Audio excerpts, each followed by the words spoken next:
Hello, everybody, and welcome to the latest Shot Blast Media podcast. I'm David, and today I'm here with my fellow editor Sam, and we're going to be talking about editing. It's quite common for a client to ask us during filming or at the end, how does editing work? So we thought we'd go into a bit more about the process of the post-production workflow. There are many types of videos we produce for industry, such as interview-based, documentary, brand videos, with or without voiceover, with text maybe, adverts, commercials, instructional, health and safety, drone, parody, and lately, because of how everyone's having to work from home, lots of video chat-based videos using software such as Zoom and Teams. Yeah, we've kind of done a lot on each of those really, as a company, and we thought we'd for a little special little gimmick for this podcast is we create like a little brief of a fake brief of something we'd be planning to edit, talk about the process, the beginning, middle, and end of it all. Bit of fun. Yeah, it's interesting, isn't it? Like if you, a lot of the times that we'll get, as editors, we'll just get the footage handed to us. That a cameraman will go out either on their own or with a director, or it might be two cameramen, and we'll just be handed this giant folder of footage. So we thought that's a good thing to talk about maybe on here, how that would happen. So we thought this fake brief could be a client, like a manufacturing factory or a power plant, for example. They want a video to show what they do. And their brief is to have a 2-minute max video to put on all social media platforms. They need their contact info at the end, a logo and that sort of thing. So we're saying the footage we're handed is about 25 minutes worth of an interview, an hour's worth of kind of cutaway B-roll footage, which means just all the shots of the factory and staff working, exteriors, interiors, any key machinery that they have, any vehicles. There's a folder we've discovered that says drone, so there's some drone footage we've got to look at, and also photos for time lapse. We don't know what's in that yet. It could be an existing time lapse shot or one we have to make up. Also, a key thing on the brief, our fake brief. This footage was filmed in February, so it's before any kind of social distancing measures. So how do we get around that? Is there footage that has lots of people close together, or, well, we don't know yet. So it's how do we get around that and to keep an eye on those sort of things. Also in the brief is we can show as much or as little of the interview as we want. We can have it as a voiceover. We don't need to show the person. That says it's kind of left up to us. And we go from there. Well, I think the first steps of that would be taking that footage, getting it all, watched first, I guess. You want to watch it all first, get an idea of what you're doing. Because if someone just, a lot of times when we're doing this, you don't exactly know what we're filming. Sorry, we don't know what the person giving us the footage has filmed. So we want to look through it first, get a better idea of it. It should be always the job of the editor, shouldn't it? Exactly, yeah. I mean, for this, the interview is the main thing that's going to act as the voiceover or the story. So, just if that's been organised already, or you could try and find it. So, yeah, we'd watch through that interview at least twice. The fact it's quite short, so it says here, it's 25 minutes. Definitely, make notes, because a lot of that 25 minutes is going to be unusable takes. So straight away, kind of get rid of those. A lot of it could be the director just talking, or the camera's left rolling when some noisy truck or machine is on and they're having to wait for it. So just because you've got a 25-minute clip doesn't mean there's 25 minutes of usable stuff. And remember, we've got to get this down to 2 minutes. So I think, that's kind of the first job, isn't it? Really, it's taking it all and just thinking, okay, well, let's get rid of that, let's get rid of that, let's get rid of that, and you will get down to 2 minutes on your first go. I mean, that's what I've always found with doing stuff. It's get all the best bits, all the bits, all the best takes, and think, okay, well, we'll come back to that. Let's just get it as short as possible. So maybe you get down to from 25 to about 15. Chop off 10 minutes. That's obviously still not enough. So, okay, cool. Well, now let's choose the best takes out of each one, and then take away all the others. You could have, let's say there's a line, and you've got maybe 4 takes out of it. You're like, okay, cool. These are all really good takes. Let's take one, and the other 3 are gone. That could take off maybe 3 minutes. You never know. So we've got also there's things like this it's usually a kind of the director or someone else, another crew member, usually asking questions, and we normally to cut those questions out. So it's always helpful when the person answering the questions kind of puts the question in their answer, so it kind of gives it context to what they're talking about. Again, you have to kind of manipulate the conveyor answer a bit so it makes sense. But it also helps as well if it's been filmed in order. Sometimes it's not in order. Sometimes they redo beginning stuff. So I've always found when we shoot stuff, it's someone doing their intro and their first question never that good because they're a bit maybe nervous or not warmed up yet. So a lot of the times that the first question or two is usually redone at the end. And that's important things having the notes just to get that clip and put it at the beginning. Yeah, like I said, once you got down to maybe 3 or 5 minutes, obviously still much longer than the brief, but you try and get a narrative story that maybe the person needs to introduce themselves, introduce the plant or the factory and what they do there, maybe how many staff they have, if they've got the key unique things that they do. Do they do a unique product or process? Make sure to kind of get that stuff. I call it the match of the day thing. You get the most important, sometimes the most important key facts up front, especially on these social media videos. It can be short, but people do switch off quite early, don't they? So if you don't leave the important things, messages or information to the end, get it up front as soon as you can. You got to interest them from the get-go. So there's nothing wrong with moving stuff about if it's necessary to get that appeal from people. So what would you kind of do next? Once you've got the interview, you're happy with that it makes some sort of sense, tells a story. We've got, like I said, about an hour's worth of cutaway B-roll footage. This is where I suppose you start to, I mean, we haven't, obviously we should mention, we do this primarily on Premiere Pro. And, you've obviously got to set up, the format of your sequences and everything before you start cutting all this footage. So, you got to choose your best, depending on what your filming format is, you got to set up a sequence to that. You got to look at frame sizes and speeds, because if they don't line up, it's just not going to look very good. You're going to notice a really bad delayed frame rate. So that's always something you should look at before you start editing, because it's very easy, and I'm guilty of this in the past, just sticking a video file onto a sequence and letting it match, the sequence. Like, do you want us to match whatever here? Like, oh yeah, that'd be brilliant, saves us some time. But you don't realize actually it's a bit deeper than that, and you might not notice it at first, but the frame rate can be really jagged and feel really awkward. And I've noticed that quite a bit when I'm doing drone videos. So that's always something you should double check before you start playing around with that. But then as well, you've got your library as well. You got to create your own a neat and tidy library on your Premiere file, so everything's there.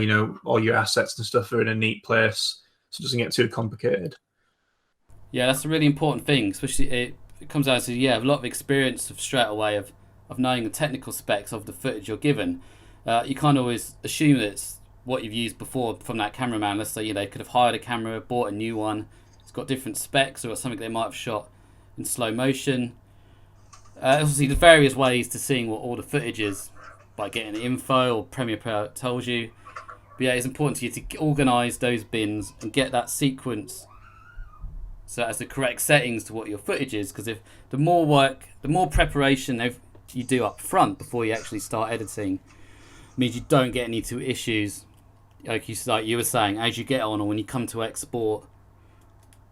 Or even sometimes, you notice sometimes, so why isn't this playing right? You've spent so long editing and it's not quite right. You've got footage that maybe has different frame rates, and one of them's playing a bit jerky. All that stuff, if you've got your eye on the ball, you can notice that at the very start and get all your technical things lined up so everything plays and runs smoothly. I've had that issue where I've not done that, and then I've gone to edit it, and then Lottie said, or you said, you can tell the frame rate's a bit dodgy there. You set the sequence right. I'm like, oh god. So then I'll change it, and at that point, all the clips will they'll either shorten or maybe, and you're like, oh, I've got to go back and I've got to time the music right to it all now because I've redone it, and it does, it can add another hour onto your work, and it's not helpful. I suppose that's learning. It's how you learn and stuff, but it's infuriating. You do that. Yeah, you often come across things like if someone's filmed something on their phone, the frame rate will be something completely random, like 30.01. You're like, what's this frame rate? And they'll give you the audio file that they record on another device that's 25 frames a second, and they don't match up. You're like, oh, how do we get around this? Yeah, it's a pain. But I mean, once you've got that, you're good to go, really. And that's when you start. I was going to say, I think that's like the most taxing part is choosing the best bits and getting it down to 2 minutes and stuff. Especially for when I've edited a massive file, I've been like, right, I've got to get these into loads of subsections. Like when I'm doing drone and stuff, like, okay, these are left shots. Let's get all the left shots into there and stuff. And that's probably where a lot of the time, I don't know, for me personally, I think that's where a lot of the time is you put into is separating all those shots and choosing the best ones. Yeah, that's it. I mean, if I've got an interview, whether it's something like this that's 25 minutes or longer, I just normally create like a timeline or a sequence where you edit of just for that, so that stays there, so it's tidy, and you create another one for all these kind of cutaway B-roll shots, so they're kind of separated at the start. Otherwise, if you bring 2-3 hours worth of footage onto a sequence, it becomes a real mess. So if you can organize it and just choose little bits of it and bring it down, makes a massive difference. And color coding stuff, because normally when you bring it down, every clip is the same color, like an iris color. And you don't want to look at like 300 things that all look the same. You'd be like, what's going on here? Going back to our fake brief. If you've got an hour's worth of footage and you still got to get down to 2 minutes, there's going to be a lot of stuff that's no good. You could have 10 minutes of that footage is of like the cameraman trying to get a take of something in some machine doing something, and they keep missing it, or something goes wrong with the machine. So, I always know, don't panic when you've got all this footage, because you know that a lot of it is going to be no good. Obviously, not going to be used anyway. So you could still, from this hour, try and get it down still to 10 minutes. And you still want to keep it really tight. Again, keep the best of. Some shots might be mini scenes. They might have a little scene where some guy operating machinery might be in a changing room, or somewhere where he puts all PPE on, gloves, visor, helmet, that sort of thing. Then you've got them going up some stairs, getting the machine ready, and then turning it on and stuff, and then the machine doing its thing. So there's many scenes like that you almost need to edit. That seems to be quite a common thing, isn't it? Yeah, you got to get the points of interest, haven't you? The big dynamic looking things and where things are happening. You want something has to happen, something needs to be going on, because otherwise you're going to lose your audience's attention if there's nothing interesting happening. And then you've got to match that thing, someone working with a machine, to maybe what the interview's saying in the background, the voiceover. You got to match it. So we're like, okay, that's what they're talking about. But then, as well as that, you've also got to have a keen eye to look at, you could see something that looks really interesting and we're like, oh, that's brilliant, that I'll use that. But are they wearing a helmet? Has something gone wrong in that? You need, because if you put that out, it's going to look really unprofessional. You need to have a keen eye and make sure, you're looking at the background of the shot, saying, okay, if the slightest thing doesn't work here, I can't use that. Yeah. Going back to what you were just saying previously it's usually when something is filmed in the interview is usually done first on the shoot, which is most useful, because then examples that they've talked about, you can then go and film them after, getting cutaways, B-roll shots of that machine or that process happening. So most of the time will be, if they're talking about, like example I just said of that guy getting PP on stuff, they'll talk about that, then you can show that scene for when he's talking about that. Also, there's a lot of times where they're talking about something, but that day that machine might not be working, or that person might not be there, so you always need some very generic shots of stuff happening. that still don't clash too much. You're not trying to say this guy's talking about this or this lady's talking about this, but what you're seeing is that. You try not to confuse the audience too much. You try and make those sort of shots very as general as possible, almost. Or you go outside, show a really wide shot. So lots of stuff is go. It could be any of those things. Yeah, you've got you. If someone mentions a name, like you said, or you could be like, oh, I don't have that shot. Is there a substitute I can put in there, or can I cut that name out somehow? Can I cut a bit of the interview out and maybe replace it with something else? And it feels like it's part of the same interview. Maybe I don't know. You've got to it's problem solving, isn't it? I suppose, which everyone that you have to do in editing all the time. But it's also that could work quite well because if let's say she meant whoever, let's say we've got the interviewee says blah blah blah this piece of machinery, and we maybe have had time constraints on the shoot and we've not been able to film that piece of machinery, let's say, or something's come up, but that piece of that's really important. It's like, okay, well, let's chop that bit up. Maybe she's talking, and then we maybe make it like that person's talking about a different piece of machinery. But then you've got that cut in between one part of what should be talking about, the one that we haven't filmed, and you've got to talk a bit about the other half. Like, okay, right, well, let's put a clip in between those bits so like there's a cut. Make it sound like it's all one track. So that's a good way of problem solving as well, which you see a lot in editing. Yeah, I do that a lot. Like if someone could see a timeline of someone's interview, sometimes it's so cut up to try and where I've just reconstructed the sentence in a good way to make it more concise, because a lot of people maybe they'll end up waffling on or say something quite wrong and no one notices until you started editing it. I noticed that something actually editing yesterday that the left and there was a sentence where there was some saying left to left, right to right, and then right. There was just so many lefts and rights that either the script was wrong or the person saying it was slightly wrong, but managed to cut out an individual word of someone saying left and putting it where it should say right.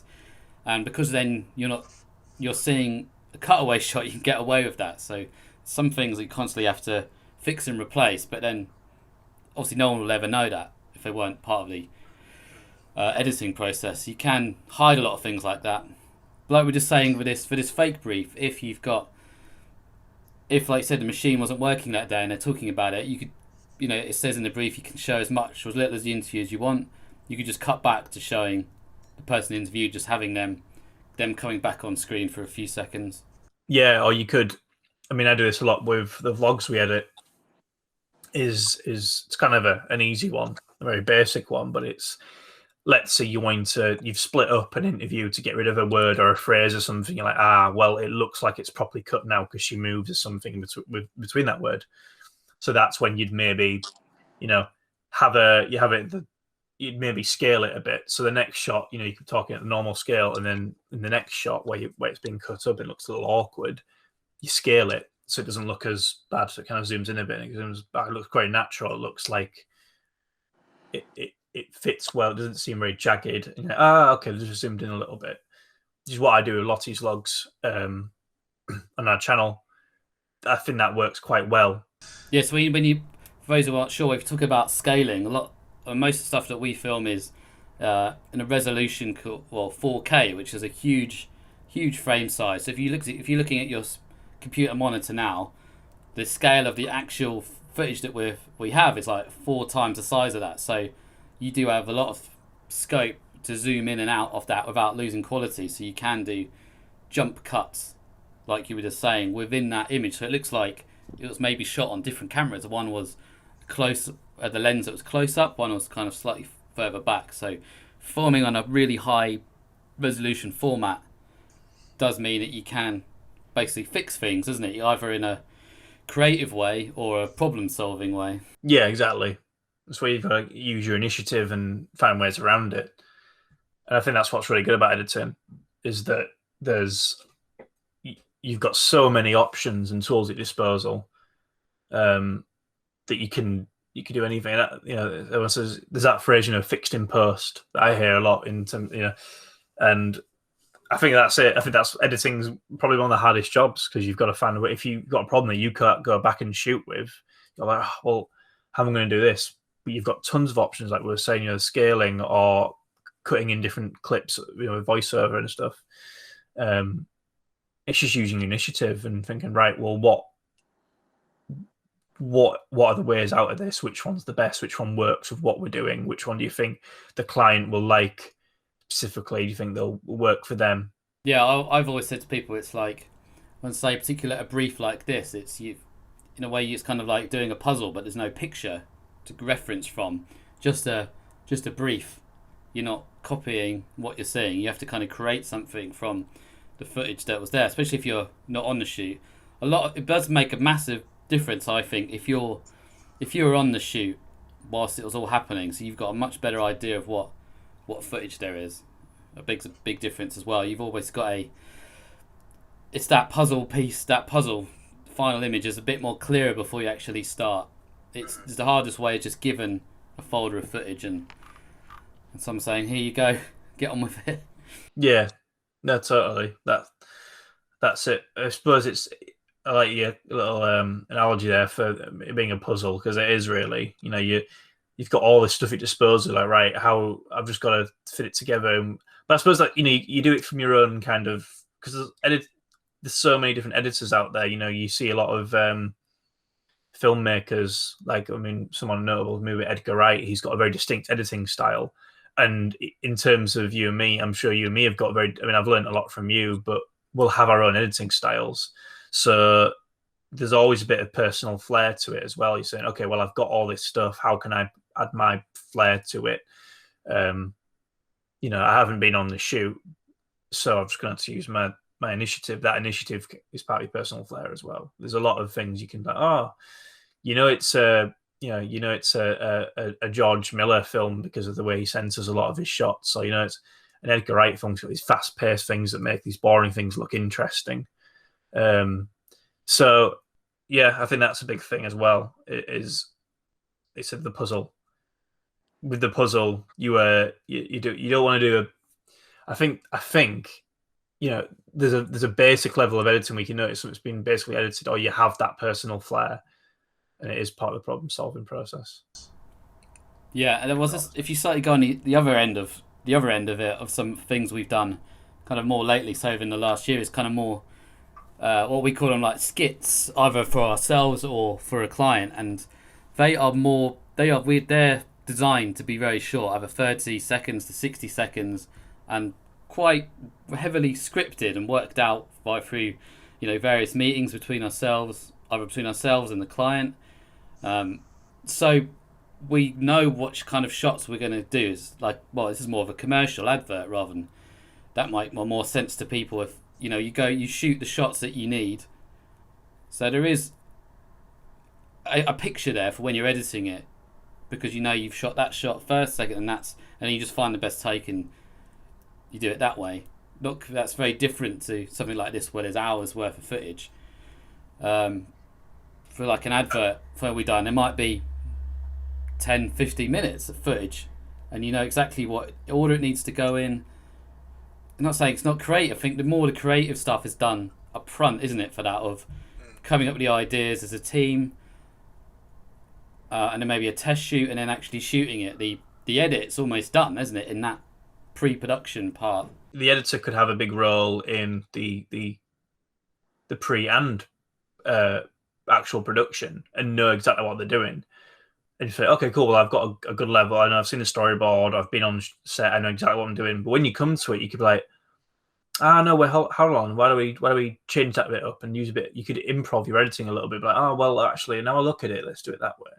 There's a lot of things you change in editing that maybe you don't see at first. And I mean, when I've done a lot of my like short personal films, I've not really done a storyboard as such, because I always change my mind during editing. So I'm like, okay, well, and it's just become a common thing. It's not that for everyone, but there are a lot of times when you're gonna change your mind or say to your client, look, I've seen this route. It's a bit of a different route to what we're going for. Here's an example of it, and that can it can mean quite a bit actually. A little change in editing could actually just change the entire production for the better. In our fake brief, we have a time lapse folder of multiple. Well, I'm going to say multiple. It could be thousands of images that were taken from a particular camera. If people are not sure what time lapse is, it's just for like on a site like this. If there's a construction, it could be done over an hour, a day, weeks or months. It's a site we were filming at a few months ago before this, and they said that they've been there for like a year, and they've had a camera on a building opposite. They got permission to have it basically take a few photos a day for a whole year, so you can just see within 10 seconds a whole year of the site changing, from them changing all the land remediation up to like the actual structure being built. So you could have thousands of photos. There are various ways to quickly and easily just choosing the first image rather, and then choosing the end one. And there's multiple ways you can automatically just create a video clip from that. Often, obviously, in time lapse, there'll be a lot of shot bits where it's nothing happening, so you cut that out, isn't it? Normally, time lapse, a few seconds is useful in it, but obviously that could take a long time to do. So that's how you normally deal with that. If there's nothing happening, you can just do a jump. You can basically jump cut it as much as you want, because it's meant to show time changing and jumping. Same with time lapse. It's usually shot on really high resolution format, so you can do a fake camera move. You can zoom in 10% really slow, so it looks like the camera is always constantly moving forward or left to right.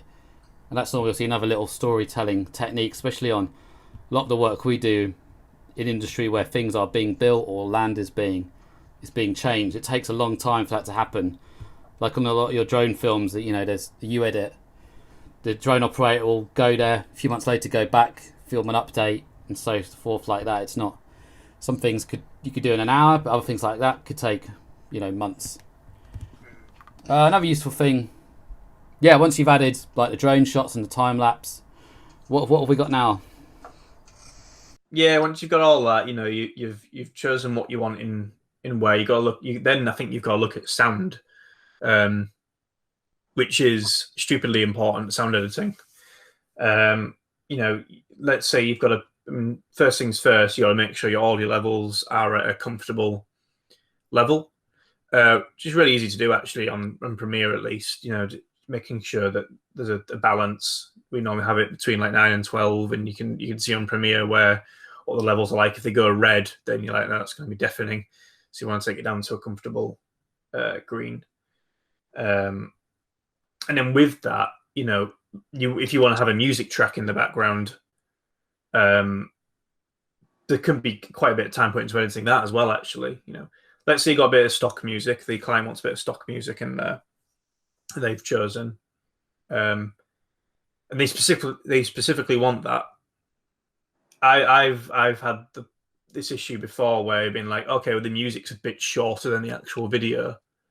So at that point, they're very adamant they want that music. So okay, well, let's play it twice, but we don't want to just put that track there, put that track there. You can make them kind of flow into each other. So you can use a lot of like what's the word? Effects. You can use a lot of like audio effects to make them seem like it's the same track. Well, it is the same track, but they're on it sounds like it's just going on longer. It's actually just going into the next track. And it can be quite effective. You can cut the track depending on what, let's say there's a really loud bombastic bit, you can cut the end of that and then you can cut the end of the next one, and it can sound like the same track. So that's quite useful. And I've had that a lot.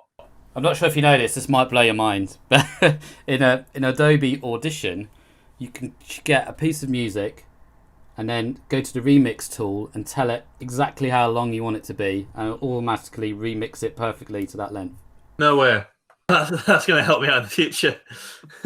As if. And it takes, you can probably do that in about a minute or two. Oh, wow. I will show you next time. How do you do? You learn something new every day. Yeah, well, that's another key thing. Like, I've been using Premiere for I don't know, ever since college. So how many years that is, and you still pick up things. Almost every few weeks, just suddenly, I didn't realize that, or you'll watch a video of someone else doing some tutorial thing or whatever, and or you'll discover something by accident, or because we edit, Lottie edits, and other people we know, they'll just mention something like I just did, and you're like, oh no way, I've spent all this time doing it that way. Could have saved loads of time. Like I discovered the other day, really felt really dumb. Like you can close if you've got loads of clips and loads of gaps, you can highlight them all and just go to close gap rather than moving them all individually, which I did not know. Well, I think that's the beauty, like you're saying, that's the beauty of it. You do learn something new every time you do it, most of the time anyway. And I think that's whether it's learning them by yourselves or on problem solve, saying, "Oh, I don't know how to do that," looking up a quick YouTube tutorial. I think that's what's really good about it. There's so much there, at your disposal to use and learn.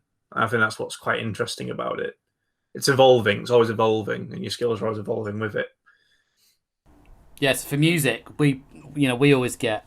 It's very rare that there'll be budget for a composer because that costs quite a bit. So there's many stock music sites where there's really really good tracks and you pay for the license for it's quite not too bad for having it online. Obviously, it costs a lot more if you want it for TV or cinema. So we get a lot of music from those sort of sites.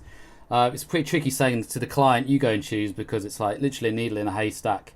There's hundreds of thousands of tracks. So we usually choose one or two and get it with the edit as a temp track.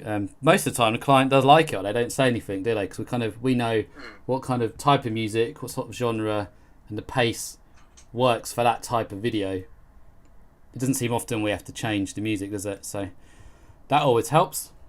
Other things we normally end up doing in this process is, like, if this person for this brief, say if they're the site manager, as soon as you see them on screen, we'll bring up kind of their name and their job title in text. That's a fairly simple thing to do, but usually if we've got to ask the client of their exact wording they want. If not, we can just put in a temporary thing, don't we? Someone's name, and then we'll put site manager to be confirmed. Same at the beginning and the end. Do they want any logos or text at the start or end? Again, usually it's good if the client can tell us any of the branding, font, colours and that sort of stuff, so you can put it at the beginning and end. In most edits, I found that's usually the things that needs changing. If an edit has lots of text throughout, that'll be the thing that needs changing. It's not the actual video editing. It's like changing of text and the positioning, formatting of it, any spelling or grammar any typos that have occurred throughout the process. Which is good, because that just makes your life a lot easier. It's like, good. I'm glad it's just the little things, Yeah. It's very rare that you got to edit a lot of the video, or it's very common. But if you're not on the shoot and you've used like the wrong shot of this machine or this product, and because you didn't know, but things like that are very quick, aren't they? Just to replace it with the shot it's meant to be. I mean, that's a kind of a innocent mistake. If you're not on the shoot and there's lots of technical names of products and stuff that you've never heard of before, you can easily get that wrong. But it's an easy, quick fix when someone who was on the shoot or the client just points it out. And it's kind of usually because we usually share our edits. Watching us between us, we'll all you always getting another pair of eyes to watch your edit makes a massive difference, because someone else will spot something that you had no idea that you maybe was wrong or you could do better. That's quite a good process, isn't it? Between us all, we'll either when we're in the office together, we'll show each other, or if it has to be remotely, share a private link, maybe a few changes, and then it's either send to the client or do some color grading. But a lot of time we don't need to do that on the first edit. Yeah, it's normally like grading something you do after, depending on what that thing is. If it's something like I do with Lottie's vlog content, it's just one track, I'll color grade it first, because it's not going to change. But then if you have lots of different shots of the interview, and you might need to grade it you might need to grade them all individually. Which, to be honest, I think there's a lot of shots that look very similar. So you're like, okay, they look very similar, so maybe they'll need the same amount of grading. You can grade one of them and you can copy attributes, paste them onto that other shot, and then you can be like, it looks okay. I might just up that a bit, though, because it is a little different. So in terms of time saving, that could be quite a useful feature. Yeah, I mean, when we say color grading, it's a lot of the time, a lot of cameras in the last few years of film have this kind of this color profile where it's very kind of grey and washed out tone to it, but it's meant to be like that. So it's when people like us can get to the color grading process, you've got a lot more scope of changing it, because if it's filmed in a certain way and it's kind of very contrasty and dark and burnt in, you can't change it at all. But if it's kind of filmed this course called log mode, where it's very grey and faded colours, you can just bring all that back straight away. You can put much saturation as you want back in. You can correct stuff a lot easier. There's a lot more flexibility. I mean, for something like this brief, the grading and the editing style kind of has to match the brief, doesn't it? You can't have all this, like you say, you can't do Edgar Wright type editing and all these swoosh sounds and really saturated colours, because it doesn't suit what the brief is. So it makes a big difference for that grading. So you do have a lot of scope filming it that way for this sort of thing. You've got to match the personality of the brief with colour. It's like we're doing drone stuff with all like the land and looking at land. It can look very washed out. That's why you'd lift the colours up and make it look very bright. But then let's say, like in the case of this brief, let's say it's very, they might want more, basic colouring, like a lot of greys and stuff to give it, I don't know, to give it more of a simplicity feel, simple feel and such. So it's very important, depending on what the video is and what you're editing, I think, and what the people have asked of you. Colour can make a massive difference. Yeah, it does. There's this thing called white balance as well that cameras normally set to, and sometimes, well, if it's a camera operator not sure what they're doing, or if it's on auto settings, or if someone has filmed something themselves, like on a phone which has auto settings, it might look really orange when it should be really blue, or the other way around. So you can correct things as well to make the right color temperature is called.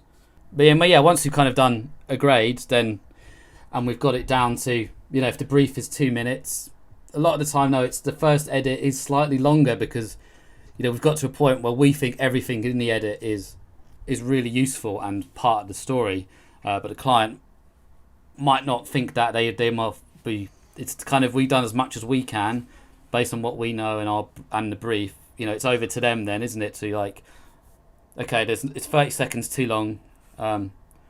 Here's some time codes of what to cut out or what to move around. Or sometimes they might just think, actually, that is all really useful. We'll push it a bit and make it slightly longer. But it's obviously better to have it too long than too short. It's easier to lose stuff than go back through a long interview and try and find other bits, Exactly. Or they can just be very happy with it. I think, whenever I've done a video and the client's asked for changes, like you were saying earlier, it's normally to do with text and logos. But that person could notice something I haven't noticed. Could just be an error and say, "Oh, look, there's this. That guy's not wearing a helmet." Or this. "Oh, I don't know about that. Actually, could you change the grading on that? It looks a bit dark." I mean, I suppose that for me, as someone who doesn't edit as much, it's helpful. And a professional editor might not have that issue as much, but it's good to have second opinions from the client as well, because they might notice something that you just didn't know about in terms of, if you've not been on that shoot, they can say, "Oh, I don't know if you knew about this, but so and so, blah blah blah." And like, okay, cool, I'll sort that out. So that then reinforces what you might do on a next edit. When you say, "Oh, I've done an edit like this before. I was told, that to do this and that. Let's change that." So it's good to have lots of different perspectives, especially your clients. Yeah, and it's kind of what we were saying, because we've been editing these videos quite a lot. We know for experience of to look out for health and safety elements. Sometimes we can spot things if someone's not wearing a high vis or a helmet, what they shouldn't. A lot of the time now, I'll just know, well, I know they're not going to want to use that, so I'm not just going to put it in. Also shows that we are aware of that sort of thing. And same with the social distancing thing now. If something was filmed a few months ago, then you either don't use it or you bring up some text on screen to say when it was filmed. I had to do that for something a few weeks ago, editing something that was shot earlier in the year, rather than not using it. And if you don't say anything, it just shows that you're aware that the current circumstances that, if you didn't put that on, you don't want comments on YouTube or wherever people going, oh, why have you got these people together?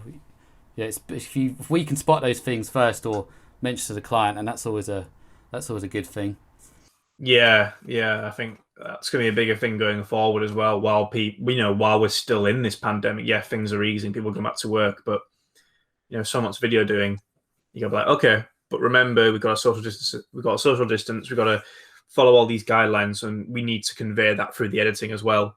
So if we are saying, yes, this was filmed during the easing of the lockdown, we are following these rules. You can see that in the video.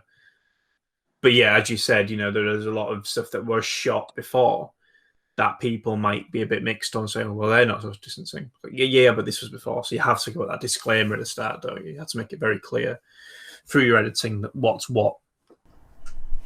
Yeah, and it's the same if anything's like filming in the next few months. It's well, it's mainly for it's the other side, for whoever's filming it, to be more aware of that as well. But then, if it isn't quite right, we get a second chance of correcting that by not putting that in. But you could get in problems there. It could be an important scene and they're not. It might look like they're slightly close and they are. So, anything that I'd say if we go out and film, you'd make sure if it's 2 meters, make sure they're further than that. So you're definitely safe to use that sort of thing. Yeah, you're being a bit more like savvy, saying, okay, well, let's make it a little bit bigger so no one questions it, because it might look a bit, it might look that 2 meters might look a bit smaller on the film, just the way it's been shot. So you have to communicate. No, it is 2 meters. It's just the way it's been shot, and you can maybe do something in editing with that, maybe. Or, you take the safe route and just say, this is a disclaimer. This was all, we did follow the guidelines. Then usually, once the client's happy, we normally add, if it's temp music, normally as an audio watermark on it. So we'll get the license for that track and just replace it with the temporary one. Final checks on grading, logos, and again, shirt around our team that everyone's happy. Triple check thing, like saying of the audio, make sure everything's leveled at exactly the right levels. The music, again, just staying consistent. If you've got add any sound effects, triple check those. Yeah, then we've got our final formats. So you normally export a few different ones, don't you? Depends what it's for. Depending on what you're using it for. So in this case, for the brief, they want to put it on a lot of social media channels. It's good to have different versions. So you could have, if you bring it to YouTube, you want a really high quality one.